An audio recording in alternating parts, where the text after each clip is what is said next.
Unafahamu ya kwamba Pasaka si suala tu la kumbukumbu ya kihistoria, bali ni nguvu inayoweza kubadilisha maisha yako.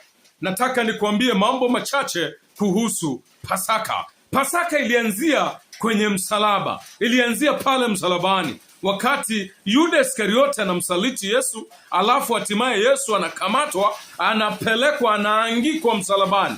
Ilikuwa ni tukio mahususi lililolenga kumkomboa mwanadamu. Kwa hiyo Pasaka ni suala la ukombozi wa maisha yako, ni suala la ukombozi kukutoa kwenye dhambi zako, ni suala la ukombozi kukutoa kwenye magonjwa, kwenye utumwa wa umaskini, kukutoa kwenye ujinga, kukutoa kwenye ufukara, ili uweze kuwekwa huru kutoka kwenye utumwa wote wa Ibilisi. Hiyo ndiyo Pasaka. Si swala la kukumbuka tarehe, si swala la kukumbuka tukio fulani mahususi lililotokea miaka kadhaa iliyopita. Ni swala la nguvu ya ukombozi. Amini Pasaka kama jambo linalokomboa maisha yako. Na nitaendelea kuambia jambo la pili kwenye clip inayofuata.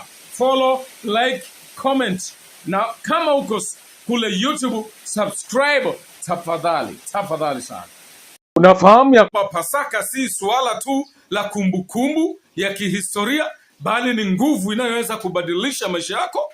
Nataka nikuambie mambo machache kuhusu Pasaka. Pasaka ilianzia kwenye msalaba, ilianzia pale msalabani, wakati Yuda Iskariote anamsaliti Yesu, alafu hatimaye Yesu anakamatwa, anapelekwa, anaangikwa msalabani.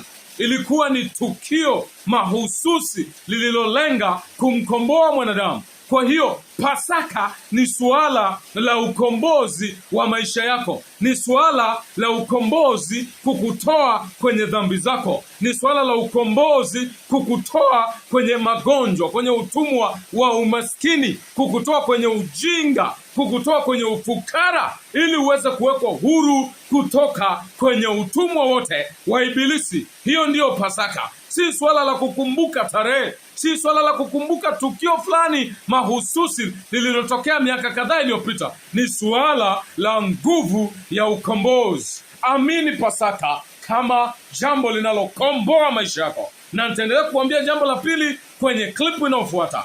Follow, like, comment. Na kama uko kule YouTube, subscribe tafadhali sana.